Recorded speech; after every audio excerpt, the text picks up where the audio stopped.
Diriwayatkan oleh Imam Ahmad bin Hanbal dalam musnadnya bahwa ada seorang laki-laki yang bernama Nuaiman. Ini Nuaiman di kehidupan Rasul sallallahu alaihi wasallam ada orang yang seperti itu gitu. Orang yang sering minum minuman keras. Rasul sallallahu alaihi wasallam marah, murka. Rasulullah kalau yang berhubungan dengan Rasulullah tidak marah. Tapi kalau sudah berhubungan dengan agama, Rasul sallallahu alaihi wasallam adalah orang yang paling marah, orang yang paling istiqomah dalam kebenaran. Maka Rasulullah panggil Nuaiman, apa yang kau lakukan? Dia katakan, aku minum minuman keras ya Rasulullah. Rasulullah cambuk dia. Kemudian dia bertobat kepada Allah. Kemudian ketahuan lagi minum. Kemudian dicambuk lagi oleh Rasulullah SAW. Sehingga sebagian sahabat memukul dia dengan pukulan yang banyak.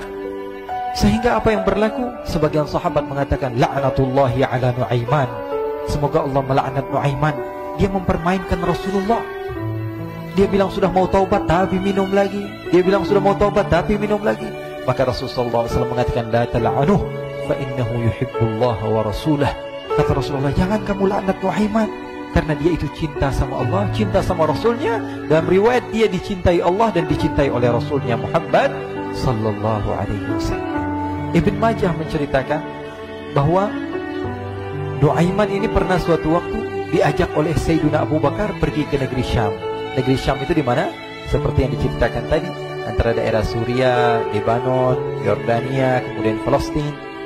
Daerah seperti itu. Umumnya orang Quraisy pada masa itu, mereka memiliki rihlah berdagang, membeli dagangan ke Syam, kemudian dijual lagi di kota Makkah. Ketika itu Rasulullah SAW didatangi Abu Bakar.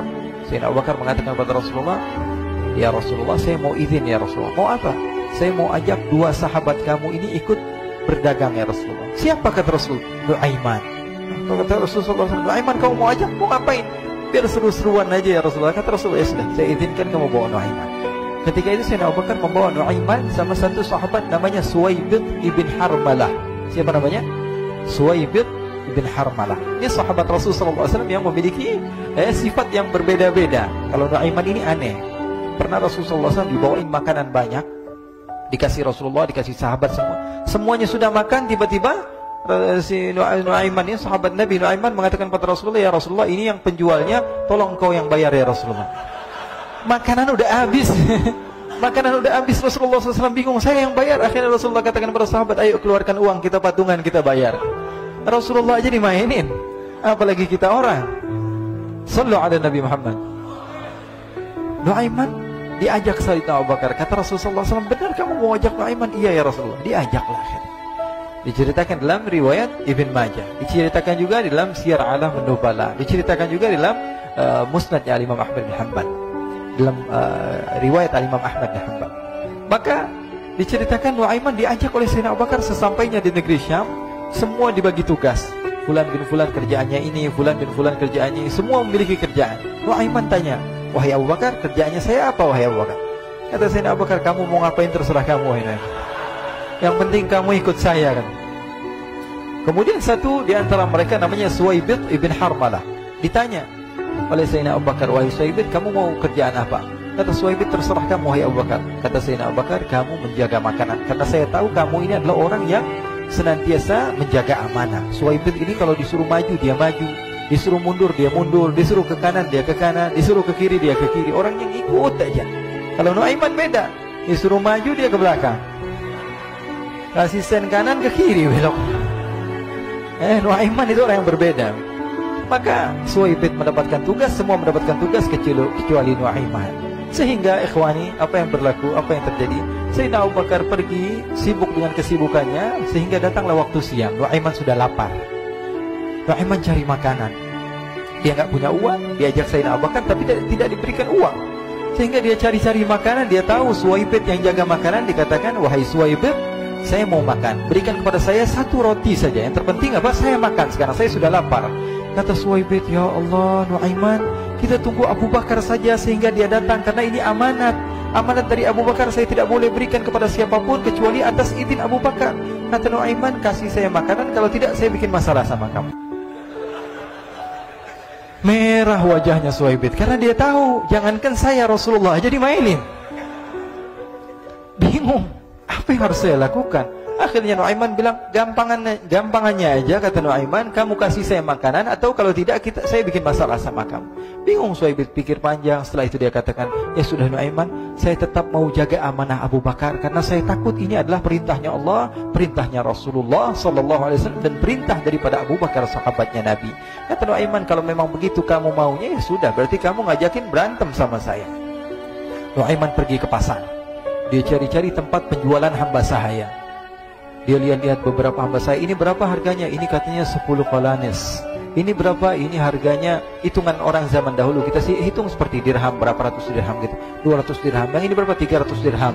Yang ini berapa harga hamba sahaya? 300 dirham. Harganya antara 300, 200 sampai 100. Kemudian Nuaiman mengatakan kepada penjual hamba sahaya tersebut, saya punya juga hamba sahaya, tapi saya jual cuma 20 dirham saja, murah. Apa benar ada hamba saya harganya segitu? Iya, karena dia punya aib, ada kekurangan. Apa?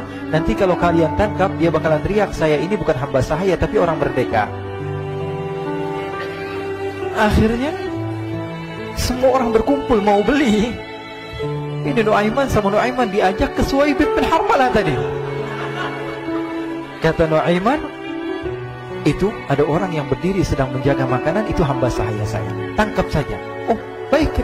Diberikan uang 20 dirham, dimasukkan oleh Nuaiman ke kantongnya, kemudian Suhaib ditangkap.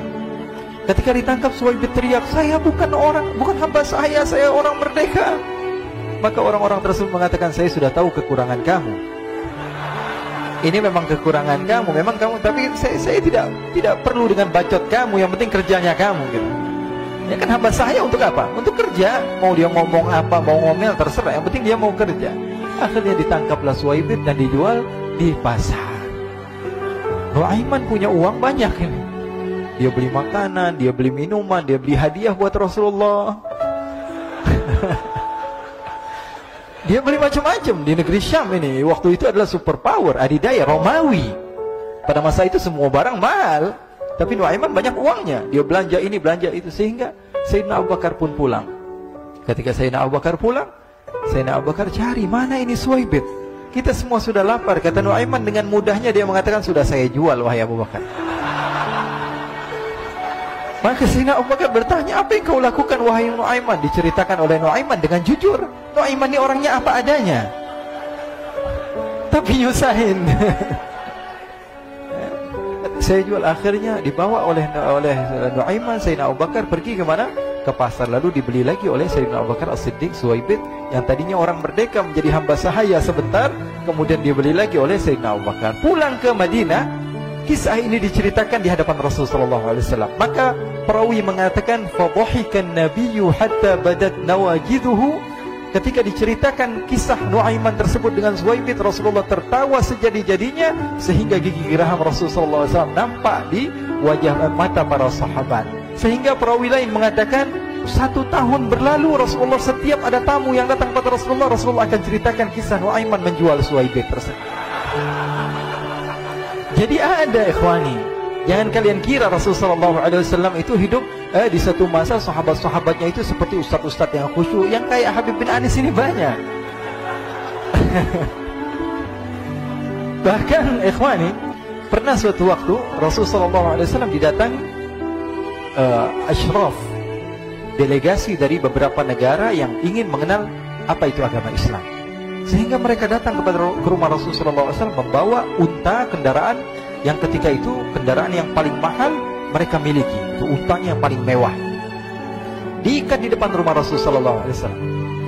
Tamunya pun masuk, duduk bersama Rasulullah SAW. Di depan rumah Rasulullah SAW ada beberapa sahabat. Ada Sayyidina Hamzah. Kalian tahu Sayyidina Hamzah adalah orang yang pemberani. Ada Sayyidina Umar. Kalian tahu Sayyidina Umar adalah orang yang pemberani. Ada Sayyidina Ali bin Abi Thalib. Ada Sayyidina Sa'ad bin Abi Waqqas. 4 sahabat ini lagi nongkrong gitu depan rumahnya Rasulullah SAW, berjaga sebelum Allah Subhanahu wa taala turunkan ayat wallahu ya'simuka minan nas. Ketika mereka sedang asyik duduk, tiba-tiba Nuaiman datang. Ini Nuaiman kalau datang pasti bikin sesuatu yang aneh. Bahkan dikatakan tidaklah Rasulullah SAW dalam keadaan bersedih, kecuali Nuaiman datang Rasulullah akan tersenyum. Jadi sebagian sahabat itu senang kalau sudah Nuaiman datang, pasti Rasulullah bahagia. Tapi ketika itu Nuaiman datang, ingin duduk bareng-bareng Sayyidina Hamzah. Sayyidina Hamzah katakan kepada Nu'aiman, bercanda begitu. Nu'aiman, kamu lihat unta orang datang dari luar Arab ini. Lihat, kata Nu'aiman, ini besar banget, ini badannya besar gitu. Dagingnya pasti banyak. Iya nih, kalau kita sate enak nih ntar malam. Kata Nu'aiman. Kata Sayyidina Hamzah, apakah kamu berani? Kata Nu'aiman, saya berani aja asal kalian gak bilang sama Rasulullah. Kata Sayyidina Hamzah, benar wahai Nu'aiman, benar kan? Akhirnya Sayyidina Hamzah lupa masalah itu, cuma bercanda-bercanda saja. Sayyidina Hamzah lagi asik sama Sayyidina Umar, Sayyidina Ali. Tiba-tiba apa? Ternyata ketika dia melihat unta tersebut sudah pisah antara kepala sama badannya. Nu'aiman mengatakan, wahai Hamzah, ini unta saya sudah potong, saya mau pergi sebentar. Kalau Rasulullah cari saya, tolong jangan beritahu di mana saya. Nanti kalau keadaan sudah aman, mari kita nyate bareng-bareng. Jadi ada yang seperti itu di zaman Rasulullah SAW. Maka dia pun berlari dan berlari mencari satu tempat supaya Rasulullah SAW dia selamat daripada Rasulullah SAW. Sehingga Sayyidina Hamzah bingung, ini kalau Rasulullah keluar gimana? Ada Hamzah Asadullah, ada Ali bin Abi Thalib, ada Umar, gak bisa jaga kendaraannya, tamunya Rasulullah SAW. Akhirnya benar apa yang terjadi, ikhwani. Rasulullah SAW tamunya mau pulang. Ketika dia buka pintu, tamu melihat apa? Untanya sudah begitu. Mereka teriak, wa naqatah, unta kami wahai Muhammad. Baru mau kenal Islam, unta kami, kendaraan kami sudah dibuang. Rasulullah SAW lihat Sayyidina Hamzah, lihat Sayyidina Ali. Mereka nggak bisa ngomong, mereka hanya bilang apa? Nu'aiman ya Rasulullah. Rasulullah perintahkan Sayyidina Umar, wahai Umar, sekarang kamu ambil uang, kemudian kamu gantikan, kemudian kamu berikan 2 kali lipat daripada harta unta ini, sehingga apa? Agama Islam tidak didengar dengan sesuatu yang tidak baik di luar sana. Akhirnya diberikan harta, diberikan unta yang baru dan diberikan harta yang lebih untuk orang tersebut, sehingga orang tersebut tidak menjelek-jelekan agama Islam. Kata Rasulullah SAW, dan sekarang waktunya kita balas dendam sama Nu'aiman. Nu'aiman ternyata berlari tempat yang jauh sampai hampir keluar dari kota Madinah. Dia dapatkan seorang sahabat Nabi yang hadir juga dalam peperangan Badar, namanya Al-Miqdad bin Al-Aswad. Siapa namanya? Al-Miqdad bin Al-Aswad ketika itu sedang menggali sumur. Ketika sedang menggali sumur, Nu'aiman datang. Nu'aiman katakan kepada Miqdad, wahai Miqdad, wahai sahabat Rasul, kamu orang yang hadir dalam peperangan Badar, kamu adalah orang yang hebat. Dipuji-puji sama Nu'aiman. Ada maunya ini. Akhirnya dia bilang, wahai Miqdad, tolong saya. Kenapa wahai Nu'aiman, kamu ini kekasihnya Rasulullah, orang yang disayang sama Rasulullah. Kenapa? Saya ini sedang dikejar-kejar orang jahat. Tolong selamatkan saya. Saya pengen masuk ke dalam sumur, boleh atau tidak? Kata Miqdad, siapa yang mengejar kamu? Pokoknya saya dikejar sama orang-orang. Kamu mau atau tidak selamatkan saya? Ya sudah, selagi kamu itu adalah sahabat Nabi, silahkan kamu masuk. Masuk akhirnya Nu'aiman ke dalam sumur tersebut. Lalu Nu'aiman mengatakan, wahai Miqdad, dia keluar lagi. Nanti kalau ada yang cari saya, tolong jangan beritahu saya di dalam sumur ya. Kata Miqdad, baiklah. Kata Nu'aiman, siapapun yang bertanya tentang saya, kamu tidak akan kasih tahu. Iya, kan? Walaupun Rasulullah yang tanya saya. Katanya, nggak mungkin Rasulullah datang ke tempat sejauh ini. Iya, walaupun Rasulullah. Akhirnya masuk Nu'aiman. Setelah beberapa menit, Rasulullah dan rombongan benar datang. Miqdad bingung ini. Ini kenapa Rasulullah datang ke RW kami ini? Ada apa yang Rasulullah sampai sejauh ini? Ditanya, ya Rasulullah, ada apa ya Rasulullah? Kata Rasulullah, saya cari Nu'aiman. Di mana Nu'aiman? Inna lillah, kata Miqdad. Nggak dijawab ini Rasulullah. Kalau dijawab saya ingkar janji. Akhirnya apa dia katakan? Wahai Rasulullah, mata saya tidak memandang kepada Nu'aiman, tapi tangannya nunjuk ke dalam sumur. Sahabat. Apa dia bilang? Mata saya tidak melihat kepada Nu'aiman, tapi tangannya nunjuk ke sumur. Akhirnya dibuka sama Rasulullah, Nu'aiman muncul. Kata Rasulullah, Nu'aiman, kamu bikin malu saya, wahai Nu'aiman. Ya Rasulullah, yang bersalah bukan saya, tapi orang yang mencari saya bersama kamu, ya Rasulullah. Akhirnya Rasulullah nengok siapa, ternyata Nu'aiman sudah lari kabur. Sallu ala Nabi Muhammad. Kisah-kisah seperti ini sebenarnya banyak sekali, ya. Ini menunjukkan kepada kita bahwa kehidupan Rasulullah itu begitu indah. Rasulullah SAW, kalau kamu mau menjadi orang yang baik, contoh Rasulullah. Mau menjadi bapak yang baik, contoh Rasulullah. Mau menjadi pemimpin peperangan yang baik, Rasulullah. Mau menjadi murid yang terbaik, contoh Rasulullah. Bagaimana akhlak Rasulullah. Mau menjadi suami yang baik, contoh Rasulullah. Dalam segala hal, apapun itu Rasulullah SAW adalah makhluk yang paling terbaik.